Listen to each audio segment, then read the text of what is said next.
किसी ने राम जी से पूछा कि आप उदास क्यों? श्री राम जी कहते हैं कि लीला बस ही सही, हमें अहिल्या माता के सिर पर चरण रखना पड़ा। एक तो देवी, दूसरे ऋषि पत्नी, इनके चरणों में तो हमें सिर रखना चाहिए, लेकिन आज हमें इनके सिर पर चरण रखना पड़ा, पाप हो गया। यह है राम जी की सोच, पाप हो गया। हम लोगों की सोच मानो, कोई पांव न छुए या न छू पाए, हम कहते बड़ा पापी है, पांव भी नहीं छूता है। हमारा कोई चरण न छुए तो हम उसे पापी समझते हैं, और राम जी का चरण किसी से छू जाए तो उन्हें लगता है पाप हो गया। लेकिन उस पाप का प्रायश्चित कहां होगा? तीर्थ में।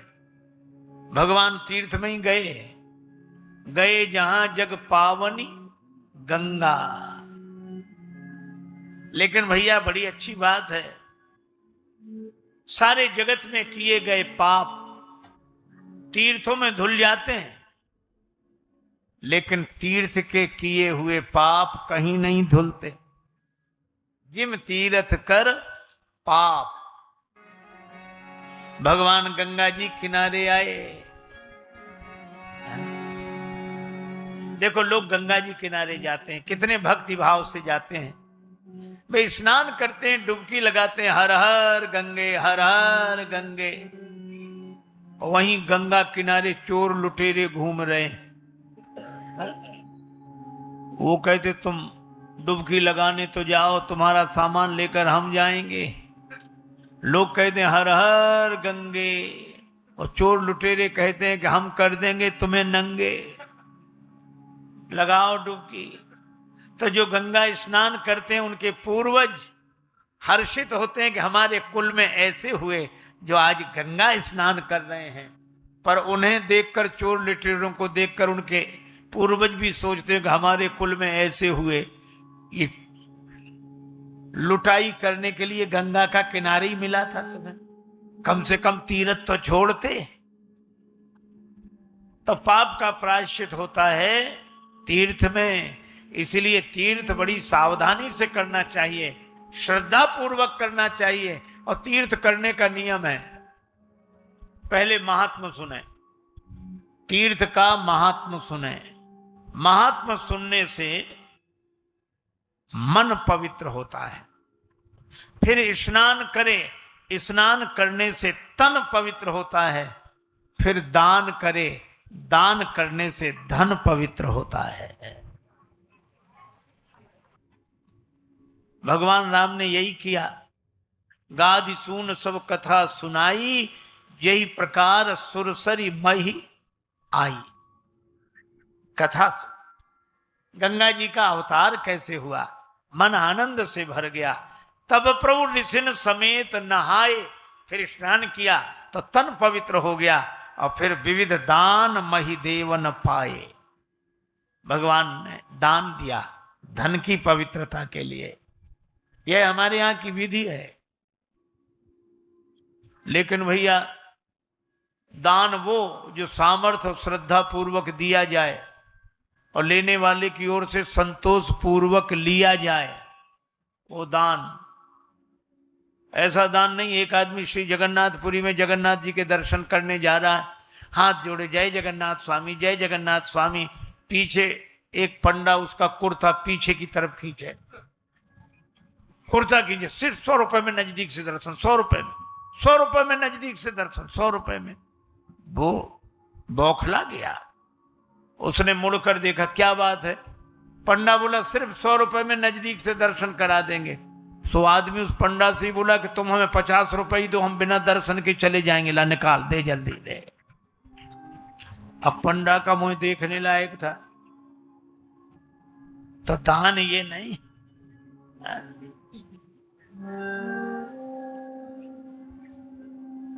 अच्छा वैसे भी देखो दान की महिमा तो है कि नहीं? अच्छा चलो मैं एक बात पूछता हूं। हमारे एक संत कहा करते थे, उनकी बात मुझे याद आ गई। वो कहते थे कि आपने दान दिया है ना, तो पहले ये सोचो कि हमने दिया पहले है कि हमें मिला पहले है। बोलो, अगर पहले मिला ना होता तो देते कहां से? पहले मिला है, बाद में दिया है। अच्छा एक बात और बताओ, मिला ज्यादा है कि दिया ज्यादा है? मिला पहले है, बाद में दिया है, और मिला ज्यादा है, कम दिया है, इसमें काहे का अभिमान? हम किसी को देते हैं तो हमारा मन अभिमान से भर जाता है, लेकिन हमको किसने दिया, जब उसका स्मरण करते हैं तो मन भगवान से भर जाता है।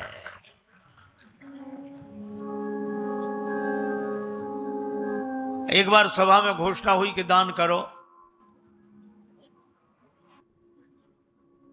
गुप्त दान की बड़ी महिमा है, तो एक सज्जन बोले हमारी ओर से गुप्त दान। तो आयोजक ने कोई घोषणा नहीं की गुप्त दान है, तो मन नहीं माना, तो आयोजक से बोले कह दो कि जिन्होंने, एक सज्जन ने गुप्त दान दिया है। कह दिया उसने, फिर भी संतोष नहीं हुआ, तो बोले ये और कह दो कि जिन्होंने गुप्त दान दिया वो मंच पे ही बैठे हैं। उसने कहा मंच पे ही बैठे, तो बोले नहीं ऐसे कहो कि इस मंच पे बाईं तरफ तीसरे नंबर पर बैठे, ये गुप्त दान। खैर घोषणा करके गए, दूसरे दिन लोग उनके घर गए, उन्होंने चेक दे दिया, हाँ जाओ। बैंक में गए, बैंक वाले ने मना किया, मिल ही नहीं सकता। क्यों? बोले इसमें हस्ताक्षर तो है ही नहीं। तो लौट कर आए कि आपने हस्ताक्षर नहीं किया। बोले वाह, गुप्त दान में कहीं नाम लिखा जाता है? अब बोलो,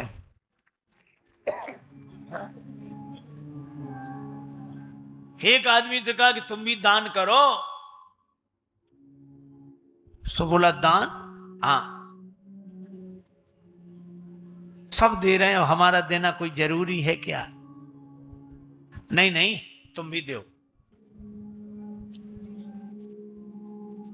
बोले अभी कौन मर रहे हैं? कई लोग इसीलिए बैठे रहते, अभी कौन मर रहे हैं, फिर जब मरने लगेंगे तब दान करेंगे, मरने लगेंगे तब दान करेंगे, वो तब के लिए क्यों बैठे हो? बोले इसलिए, तभी दान करेंगे। इधर दिया उधर पहुंचे, इधर दिया उधर पहुंचे, अभी से दे दें, हिसाब किताब गड़बड़ हो जाए, फाइल इधर की उधर हो जाए, उसी समय ठीक रहेगा। लोग हंसते थे, तब दे पाओगे? क्यों नहीं, इतना तो हमने अपने हाथ में कर रखा है। अच्छा कई लोग कहते हैं वो तो हमारे हाथ में, उनकी चिंता मत करो, ये तो हमारे हाथ में।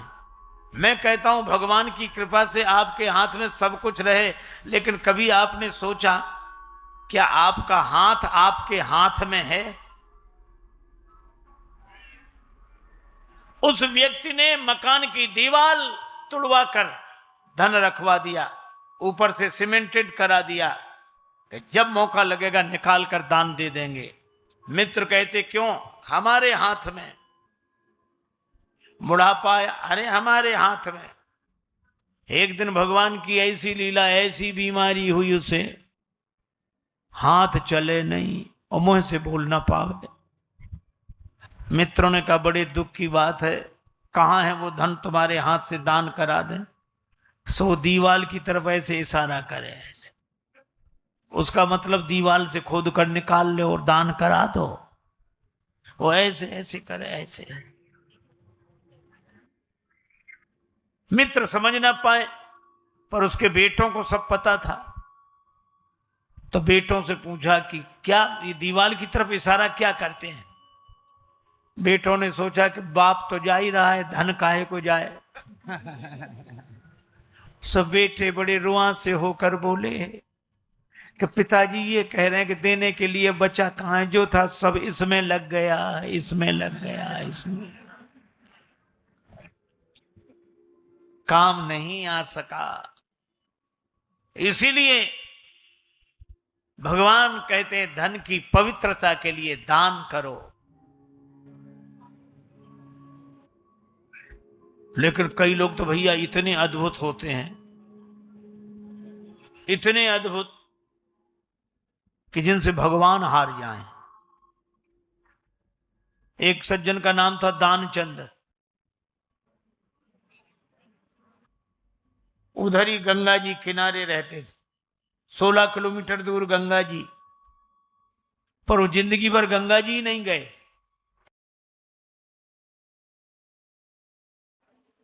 संपन्नता खूब थी पर देने का मन नहीं था। देने के दिन तो थे पर देने का दिल नहीं था।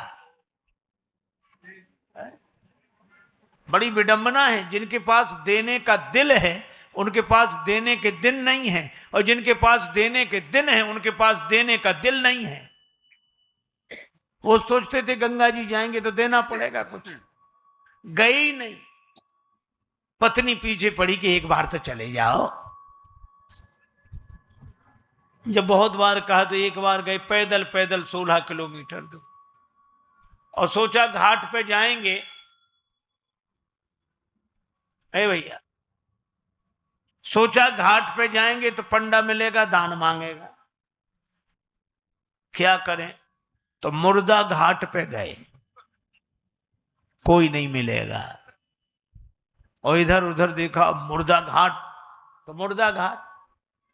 कपड़े उतारे और गंगा जी में डुबकी लगाई कि जल्दी निकल आवे। भगवान को कौतुक सूझा, सो भगवान एक पंडा के रूप में तुरंत प्रकट हो गए, और डुबकी लगा के जैसे ही बाहर निकला, पंडा के रूप में भगवान बोले, यजमान की जय हो। दानचंद तो कांप गए कि यहां भी आ गए। भगवान बोले, हम तो संतोषी ब्राह्मण हैं, यहीं पड़े रहते हैं, तुम्हारे जैसा यजमान आता एक एक वर्ष का इंतजाम करके चला जाता है। दानचंद बोले, हम नहीं देंगे एक वर्ष। तो बोले 6 महीने का दे देना। अरे बोले वो भी नहीं हो सकता। तो बोले 1 दिन का। तो बोले वो भी नहीं। भगवान बोले, हम निकलने नहीं देंगे, नहीं तो दान का संकल्प करो, कुछ तो करो। तो बोला उधार देंगे। भगवान बोले उधार ही सही। 1 धेला उधार किया, 1 धेला, 1 पैसा। भगवान ने कहा संकल्प पूरा। दानचंद फिर लौट के घर पहुंचे, शाम को यही समय हो गया। बेचारे थके हुए थे, जाकर सो गए। अब सोए देर नहीं हुई, तब तक दरवाजे पे आवाज आई, यजमान की जय हो। पत्नी ने बाहर आकर देखा, भीतर गई, किसी पंडा को कुछ कह आए थे देने के लिए। हाँ, तो बोले पंडा तो बाहर ही। पर दानचंद ने सोचा कि इतनी जल्दी आ गया। पर दानचंद बोले, पंडा से कह दो कि बीमार हैं, कुछ दिन बाद आना। पत्नी ने कहा वो बीमार हैं। पंडा बोले, दान मिले न मिले पर वो हमारे यजमान हैं, यजमान बीमार हो और पंडा यजमान को छोड़कर चला जाए तो धिक्कार है, हम तो यहीं रहेंगे। और अपने हाथ से बना लेते, तुम तो सामग्री दो, हम बनाएंगे, यहीं रहें। पत्नी गई कि वो नहीं जा रहा, सामग्री और देनी पड़ेगी, धेला ही दे दो। पर दानचंद बोले, दे तो नहीं सकता मैं, मेरे तो प्राण निकल जाएंगे देने में। अरे तो सामग्री देनी पड़ेगी। तो दानचंद ने सांस रोकी, पत्नी से बोले, जाओ कह दो मर गई, मरने तक को तैयार है। सांस रोके पड़ा। पत्नी ने आकर रोते हुए कहा, वो तो मर गए। पंडा ने कहा, राम राम राम राम राम। यजमान का जब तक अंतिम संस्कार न हो जाए, पंडा जा कैसे सकता है। और तुम कहां खबर करोगी, हम ही सबको खबर कर देते। अमित रूप प्रगटे ते ही काला, सबको खबर, गांव भर इकट्ठा हो गया। और वो भी इतना जिद्दी, सांस को रोके पड़ा। लोगों ने उसके शरीर को उठाया, ठठरी बांधने लगे। अब पत्नी सचमुच रोवे कि ये मरे नहीं हैं। वो जोर जोर से रो रो कहेगी ये मरे नहीं हैं। और गांव वाले कहें, ये तुम्हारा बहन, ये तो तुम्हारा मोह है, जाने वाला तो गया। और वो कहे, ये नहीं मरे, हम जानते नहीं मरे। अपने मोह को दूर करो। आता है वो तो जाता ही है, वे तो गए। अब वो कहे कि ये सांस रोके हैं, नहीं मरे, हम कह रहे हैं। सांस ऐसे थोड़ी रुकती है, सांस तो किसी और के हाथ में, वे तो गए। अब बांध लिया जबरदस्ती, भगवान पीछे पीछे, और उसकी शव यात्रा निकली। भगवान भी मन में सोचने लगे कि अरे गजब, इससे तो हम भी हार गए। जब उसको चिता पर रखा, आग लगने वाली थी, भगवान ने कहा हम उनके पंडा हैं, यजमान के कान में कुछ कहेंगे। सो भगवान ने कान में मुंह लगाया, हाँ बोले हम ही हार गए, आया हूं बैकुंठ से तुम हित नाता जोड़। हम बैकुंठ से आए तुमसे नाता जोड़कर। सो पंडा ने सोचा भगवान आए। पंडा ने कहा कि हम भगवान है, तुमसे नाता जोड़कर आए। सो दानचंद ने आंख खोली कि भगवान है, और जो आंख खोली सो देखा वही पंडा। सो फिर आंख बंद कर ली। भगवान ने कहा हम हार गए, मांग ले हूं वरदान कछ, कुछ वरदान मांग लो। दानचंद बोले बस धेला दीजिए छोड़, और कुछ नहीं है।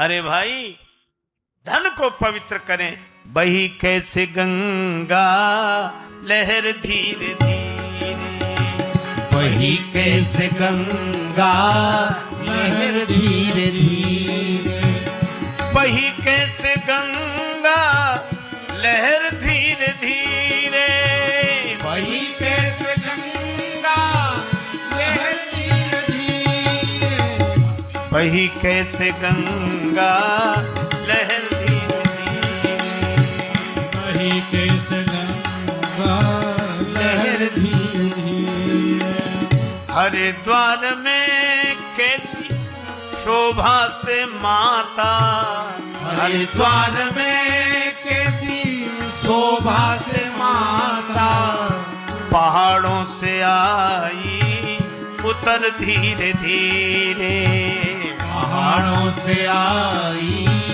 उतर धीरे धीरे, वही कैसे गंगा लहर धीरे धीरे, वही कैसे गंगा लहर धीरे धीरे, पहाड़ों